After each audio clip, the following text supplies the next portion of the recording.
उसने बहुत प्रगति की। ग्वालियर में भी उनके विभाग के बहुत सारे विकास कार्य और काम यहाँ पर हुए हैं।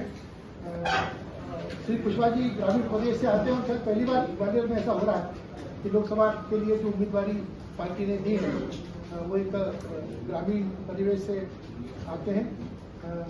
मुझे पूरा भरोसा है कि प्रचंड बहुमत से जनादेश मिलेगा उनको और तीसरी बार मोदी जी जो प्रधानमंत्री बन रहे हैं उनका हाथ बटाने के लिए वो लोकसभा में कांग्रेस के प्रतिनिधि के रूप में होंगे। विकास की नई इबारतें लिखी जाएंगी। मुझे भरोसा है यही मोदी जी गारंटी भी सारे देश को दे रहे हैं। ग्वालियर की जनता ने मुझे 70वीं लोकसभा में अपना प्रतिनिधि बनाया। इसे तुम ग्वालियर के जनता का आभार मैं आपके माध्यम से लोगों तक पहुंचाना चाह रहा हूँ। माननीय मोदी जी के नेतृत्व में गत वर्षों में देश ने उल्लेखनीय प्रगति की है। कई अवसरों पर बार बार उनको जनता के बीच में लाने का मौका आपके माध्यम से मुझे भी मिला है। इस कार्यकाल के दौरान 2 वर्षों तक एक तरह से कोरोना संकट देश में रहा है। इस संकट से उभर कर फिर से एक बार देश में प्रगति की रफ्तार पकड़ी है। जो भी अवसर मुझे मिला उसमें मैंने जनता की अपेक्षा और आशा के अनुरूप व्यवहार अपना रखने की कोशिश की। मेरे विकास के लोकसभा में विकास कार्यों को भी आगे बढ़ाने का काम मैंने किया है।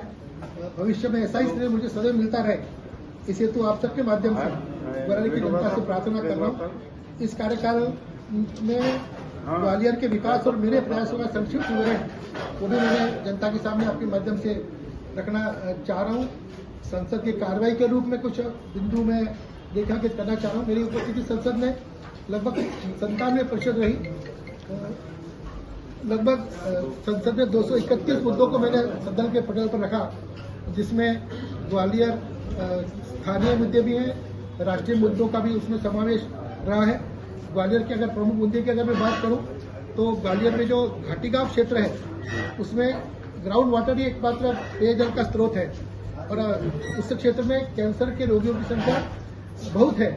इस मुद्दे को मैंने जब लोकसभा में उठाया तो यहाँ पर सर्वे भी किया गया और ये भी पाया गया कि किन किन क्षेत्रों में कहाँ पर एक पर्टिकुलर केमिकल की मात्रा मतलब सीमा से अधिक है जिसमें कैंसर की संभावना हो सकती है। ये मुद्दा जब मैंने माननीय मुख्यमंत्री पूर्व मुख्यमंत्री शिवराज सिंह जी के सामने रखा तो उन्होंने घाटीगांव बरेली क्षेत्र के लिए एक बहुत बड़ी बृहद पेयजल योजना स्वीकृत की, करीब 341 करोड़ की।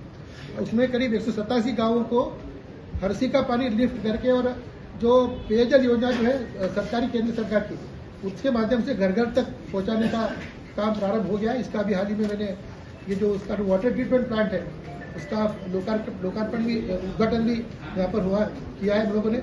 इसके अलावा मैं अगर बात करूँ प्रधानमंत्री आवास योजना की तो मध्य प्रदेश उसमें अव्वल रहा है और ग्वालियर भी उससे कभी पीछे नहीं रहा। ग्वालियर में करीब मेरा मानना है कि 9000 आवास प्लस में स्वीकृत आवास हुए हैं और गरीबों का आवास का जो काम है मेरे इस क्षेत्र में काफी हुआ है।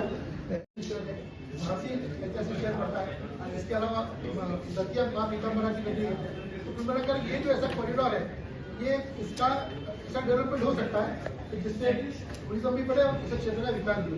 तो इसका जब सर्वे किया गया तब ये पाया गया कि जो ग्वालियर से जो आगे वाला जो हिस्सा है उसमें जो ट्रैफिक डेंसिटी जो होती है पैसेंजर कार वो कुछ डीसी आप बोलते हैं उसको, तो वो जो है वो यहाँ तक कभी इतनी नहीं है कि सस्टेन किया जाए कहाँ से ग्वालियर से आगे।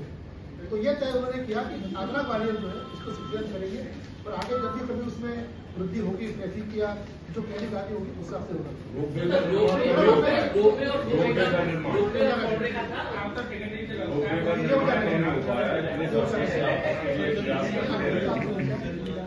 रोपवे का निर्माण नहीं हो पाया।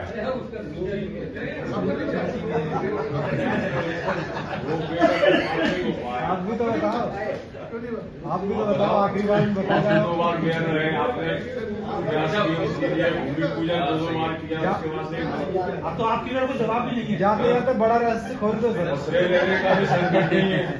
ऐसा कौन सा काम था जिसको आप रोकते नहीं हो गया?